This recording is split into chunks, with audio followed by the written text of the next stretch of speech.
Donc là, on se trouve sur l'avenue centrale, l'avenue commerçante, le cœur de la ville de Brest. Et je dois avouer que c'est assez joli. C'est même plutôt joli. Très clair.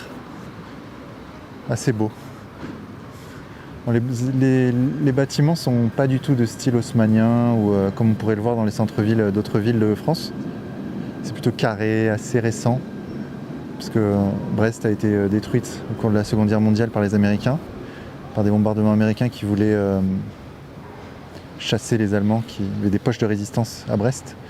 Donc ils ont détruit la ville à 90%. Et donc ça s'est reconstruit, ça a repopé, mais c'est pas super beau en termes d'architecture. Et évidemment la pauvreté dans les rues de Brest. Bonjour monsieur. Je fais un reportage sur Brest. Vous connaissez bien la ville? Pas spécialement, ça fait 35 ans que je suis pas revenu. Ah. Parce que j'ai fait mes 6 ans de marine nationale en 74 jusqu'en 80. D'accord. Mais c'était autre chose.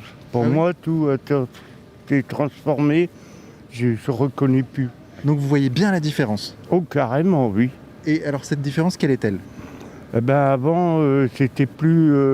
il y avait plus d'ambiance, bon, il y avait plus de véhicules, il n'y avait pas de tramway, tout ça. Mais les gens vivaient mieux, et c'était plus agréable. Tandis que là, je sais pas, il y a un manque de communication. D'accord. Donc je trouve ça dommage, quoi. Les gens sont moins ouverts Ouais.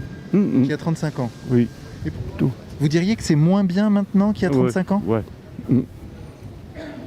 Ils ont tout transformé, mais pas dans le bon sens. Alors, je voudrais préciser à ceux qui nous regardent qu'on s'est croisés dans la rue par hasard. Ouais. Tu faisais la Manche. Ouais, c'est ça. Et, En fin de soirée. et on a discuté. Et on a convenu de se parler aujourd'hui. Parce que ton histoire m'a profondément ému. Et donc toi, tu es à Brest, Ouais, c'est ça. sans domicile fixe. Oui. Est-ce que tu peux nous raconter comment tu en es arrivé là? Des gros problèmes d'alcool, ce qui a emmené des gros problèmes familiaux. Et l'addiction est devenue plus forte que le reste. Et on en arrive là. Et c'est ce que j'ai été prévenu par ma mère plusieurs fois que ça arriverait là. L'alcool emmène une perte de boulot et puis beaucoup de perte d'argent et puis on en arrive là. C'est du jour au lendemain, tac au tac. C'est triste à dire, c'est comme ça. Tu as quel âge? J'ai 34 ans. Et tu as un savoir-faire? Tu peux bosser dans quelque chose? Bien sûr, en restauration, j'ai fait 7 ans de restauration, j'ai fait beaucoup, j'en parlais tout à l'heure, que j'ai fait en espace vert et un peu en menuiserie aussi. Donc oui, des choses, oui ça je sais faire. Mais tu es à la rue. Ouais. Tu dors par terre, Ouais, dans un coin. pas dans un coin, on est dans une galerie dans le centre de Brest. Et puis on arrive à se mettre à l'aise parce qu'on a quand même la chance d'avoir la Croix-Rouge et d'autres associations qui viennent nous voir pour donner couverture, oreiller. Donc non, on arrive quand même À survivre. à survivre. Si les gens veulent t'aider, où est-ce qu'ils peuvent te trouver physiquement? Dans Brest, mais rue de Siam principalement. Rue de Siam. Ouais. Là où on s'est retrouvés tous les deux. Là on s'est croisés, ouais. Ok. Bon, bah, le message est passé. Je demande pas de l'aide forcément. Je pourrais le faire, je pense que je vais y arriver, mais rue de Siam si vous voulez. Il y fait moins bon vivre qu'avant. C'est ça que vous voulez dire? Ah non, attention. Il y a quand même, il y a des gens qui restent quand même positifs, qui communiquent de bon cœur. Mais je trouve qu'il y a beaucoup des gens qu'on laisse faire des bêtises trop. Ah oui? Il y a trop de jeunes et tout là, qui se défoncent, je sais pas si c'est dû à la drogue, l'alcool, j'en vois plein, ils sont complètement sincères, ils manquent de respect aux gens, et ça, pour moi, ça passe pas, quoi. Et ça, c'est nouveau, ça, c'est un phénomène que vous n'aviez pas il y a non, 35 ans. Non, Ça, pas vous du êtes tout. affirmatif. Carrément, oui. Parce qu'avant, dans la marine nationale, nous, on pouvait se balader en uniforme, on nous respectait et tout.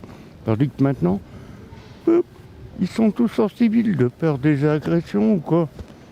Et monsieur, alors, est-ce que vous êtes en difficulté? Comment ça se Ah passe? oui, je dors dehors et tout. Mais comment ça se fait, ça? Non, c'est parce que, bon, c'est ma vie, c'est là, j'attends mon dossier de retraite qui est en études et tout. Pour le moment, bon, après je vais m'occuper du logement et tout. Et vous vivez de quoi? Du RSA, c'est tout. Puis de la manche de temps en temps. Voilà. Comment vous appelez, monsieur? Michel, Michel. Moi, c'est Vincent. enchanté. Enchanté, Michel. Et vendredi, c'est ma fête. C'est vrai? C'est la Saint-Michel? Ah oui, et c'est sacré. Eh oui. Et là, vous allez où? Vous allez dormir où, par exemple, ce soir? Bah là, je dis pas parce que si on entend ça dans votre émission, on risque de me prendre mon petit squat. Ah, mince. Ah ouais, c'est comme ça. Et vous êtes par terre? Vous êtes... Vous avez Ouais, un matelas? ouais. Vous avez un matelas? Non, non. Pas de matelas. D'habitude, je vis à la dure, moi. À la dure. Et vous mangez à votre faim? Non. Mon Dieu, mais comment c'est possible? Mais c'est possible. Mais on résiste. Moi, Voilà. moi, je trouve ça révoltant, monsieur. Non, vous inquiétez pas. Vous pourriez être mon père. Mais Allez. où est-ce qu'on peut vous trouver? Ben autrement, le matin, tous les matins, je suis aux boulangeries au Hall Saint-Louis. Quand vous descendez pour aller au Hall Saint-Louis, Ouais. voilà. Et il y a première boulangerie, et il y a l'opticien qui est là, D'accord. le Nicolas, le marchand de vin. Ben moi, je suis juste là en train de faire la manche le matin. Le matin, tous les matins de tous les jours de la semaine. Merci. Merci, Michel. De Et bonne rien. fête pour vendredi. Oh, ben j'espère qu'on va me gâter.